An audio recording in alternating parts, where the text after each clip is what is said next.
Hey my people, welcome back to my another mini vlog. So ఇవాళ mini vlog వచ్చేసి ఏంటంటే good Friday రోజు మేము ఏమేమి చేసామనేది చూపిస్తా. సో మా చర్చ్లో అయితే గుడ్ ఫ్రైడే రోజు ఏమేమి జరిగింది అనేది ఒక వీడియో క్లిప్ లాగా చూపిస్తారు, లేదంటే స్కిట్ లాగా చూపిస్తారు. సో ఈసారి అయితే మేము వీడియో క్లిప్ లాగా చూసామన్నమాట.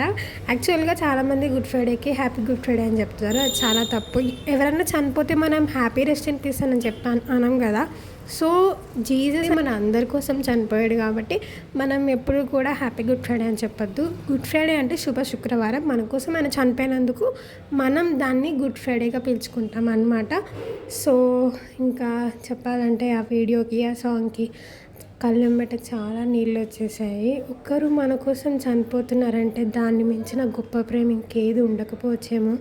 దేవుడి తర్వాత మనల్ని ఎక్కువగా ప్రేమించేది అమ్మ నాన్నే కదా.